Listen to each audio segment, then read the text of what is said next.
Hey everyone, it's Dave. Today I want to show you what it was like to start this sketch for He-Man. I basically started stream with almost nothing at all. I only just kind of had an idea of what I was referencing. I started with just this like wireframe sketch. It's based off of a very classic He-Man pose when he grabs the Sword of Power and palms it more or less on the blade, which is weird. And then it's right before he raises the sword aloft and says, "I have the power." You notice here my capture card froze for quite a bit of time. I didn't notice that. And so I have the sketch, and then I started to fill in the silhouette with gray. I like to do this because oftentimes if I just have the sketch lines themselves, I'm not really visualizing the depth of what I'm seeing, and so I find that just filling it in with the gray silhouette is really helpful, and then I can start building in the volume. And that's kind of like the big thing for me is not really the line art or even the light and shadow itself, but it's like describing the volume. It's really helpful for me to paint things as cylinders if they are cylinders, and flat surfaces if they are, and to really kind of get an idea of how it interacts with the world around it. Oh, there we go. Fixed my capture card. I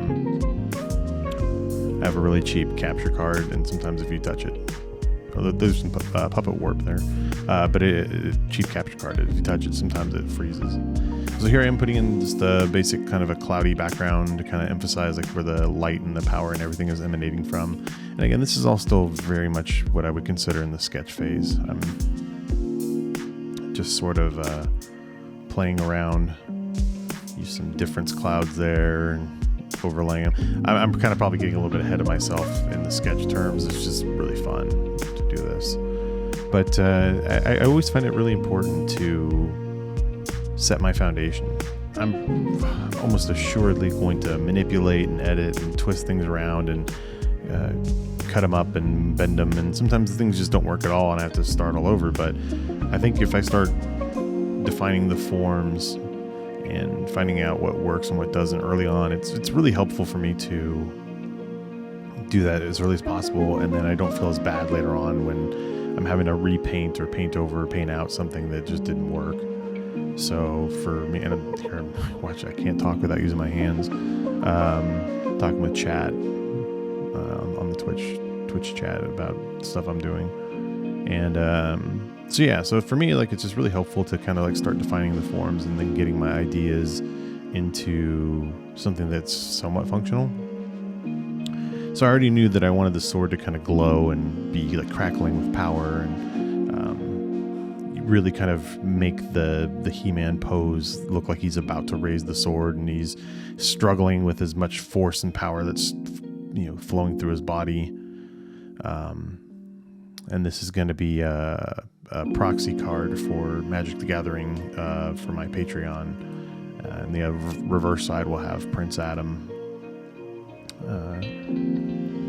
But yeah, so here I'm really just kind of like sussing out like the shapes and the volumes, and probably even from this pose here, noticing that the legs might be not quite as like super muscular and robust as I want them to be. I don't even think I'd get close to getting them to where I want them to be by the end of this video. And by the time we finish this 15-minute journey, I'm really only still just in the sketch phase. I'm just getting out of the sketch phase, even when I've added some color and whatnot.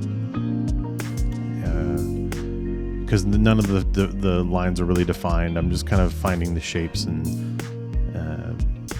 the values that I want to use for when I get closer to finishing. Basically what I want to base this off of. If this was an oil painting, I'm merely doing the underpainting, and then I'll go and do like final touches and details and getting stuff right later.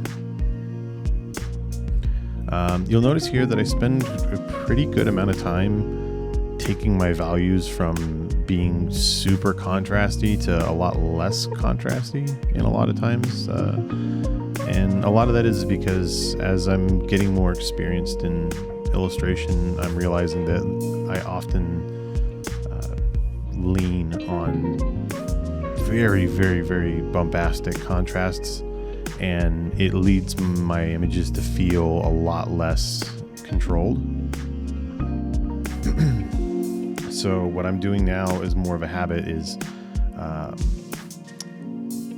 trying to control where the most contrast happen. I want those contrasts to happen in the places that I want people to look first.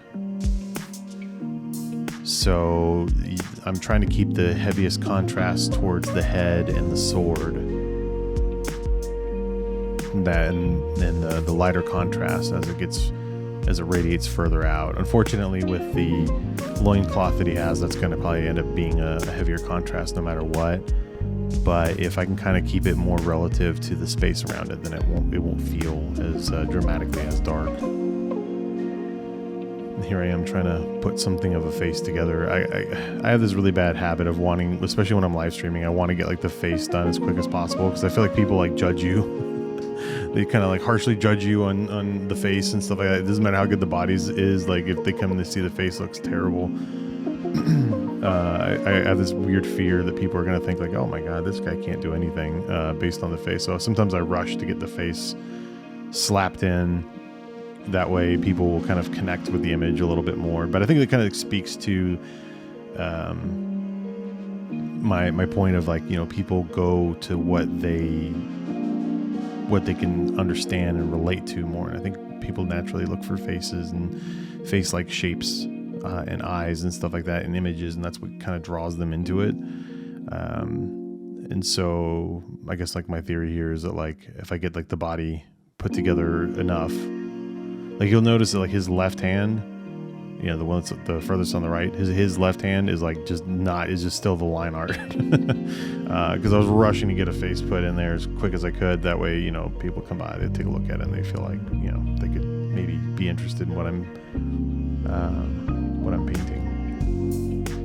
But yeah, so as I'm working on this one here, like I'm trying to figure out and trying to feel out how much like hair I want to put in here. Like I don't want him to look exactly like He-Man from the cartoons per se, or even the comic books. I kind of wanted to take a little bit of inspiration from Dolph Lundgren playing He-Man from the Masters of the Universe movie, and then I just wanted to kind of be its own thing. And so I'm thinking like, what is like this Eternian, blonde-haired, muscle-bound barbarian type guy? What does he look like? What is he? How exaggerated do I want to go? How realistic do I want to make it? I wasn't really like thinking about that too much, but it was in my mind the entire time.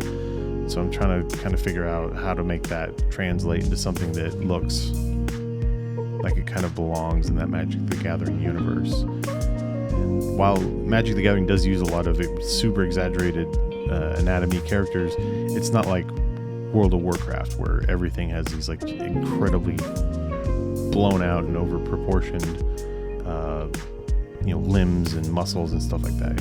It has a little bit more subtlety to it. So you see here I threw in the purple in the background.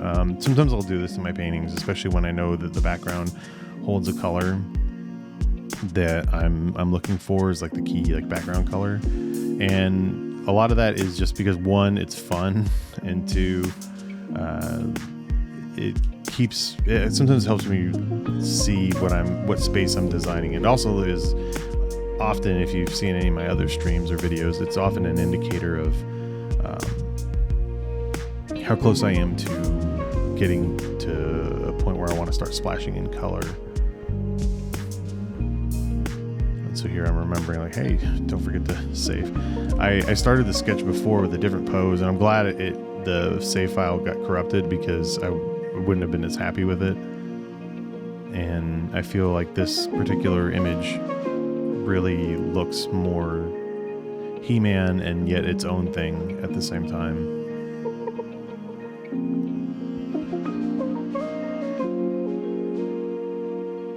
Yeah, so here I'm putting in the left-hand fingers.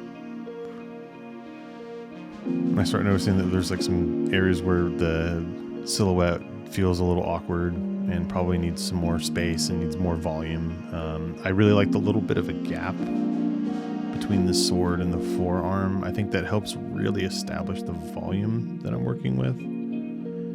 And I was looking for something that would make that volume happen, and so that was really quite nice to be able to do that and get that look.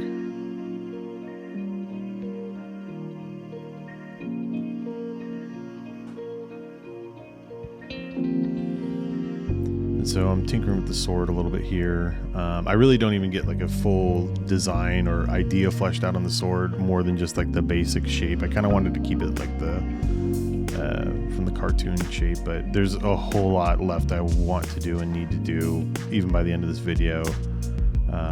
This just sort of establishes the overall like just the basic shape of it. And then you'll see here, I'm looking at the volumes on like the articles of clothing. I kind of realized that the perspective on them wasn't right, and that I hadn't really made proper volumes for them. They just don't, I wasn't really, even still, I'm not like, by the end of this video, like the contrasts are too high on the boots. I needed to dull those down. But here I am considering like the colors for the flesh, and we're just going to lay down some really basic colors. I'm using the Zorn palette. I love using the Zorn palette for skin tones starting off. And so I do that. I'm just laying in some basic on, I think it's just an overlay layer, just some basic colors here and there, and it really kind of makes the whole image start to wake up. I don't throw any color in on the metal, although I probably will like splash it with some very gentle blue colors eventually. And here I'm doing a fun little trick for adding in magical effects, using a black layer and then a screen layer and then a gradient layer on top of that, which and then setting the whole thing to a group, which is also itself, the group is a screen layer, and that kind of creates this really neat magical effect. I'll have to do a video on that. That's just like a quick, like a short or something like that. But it's a fun little effect, and it really is. It's super punchy. It's super effective at creating that magical effect, and then you can use whatever brush you want. You're not reliant on a brush to do the thing. You just paint your magical effects. So that's basically how I do it.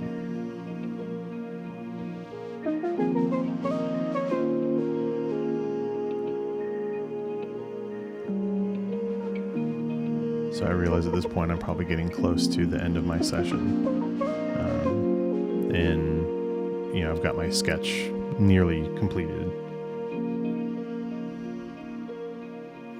But I was like, you know what? I don't want the eyes shut. I don't think I want the eyes shut. I think I want him to be staring at the sword and seeing his power and ready to face it head on. I felt like the eyes shut made it feel almost like the sword was adversarial. Like this case here, I want him to feel like he's harnessing this power and he knows what he's getting into. So I just throw in some eyeballs real quick. It's nothing real serious. By the next session, I still am quite struggling with the face and the layout and what I want. And the chin actually ended up being one of the hardest things, just because I wasn't sure how pointy I wanted the chin or how broad or what the angle I wanted it to be shown as. That ended up being one of the hardest things in the whole piece, was just this chin.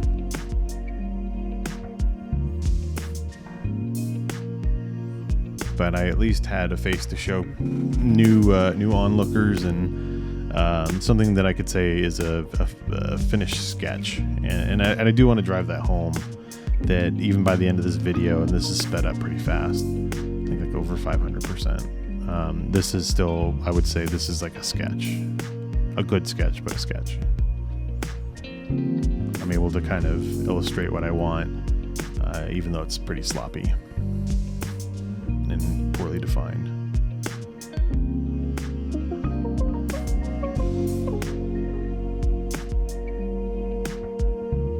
But there you go.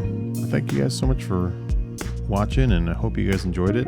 Don't forget to check me out on Twitch and my other YouTube videos. Thanks.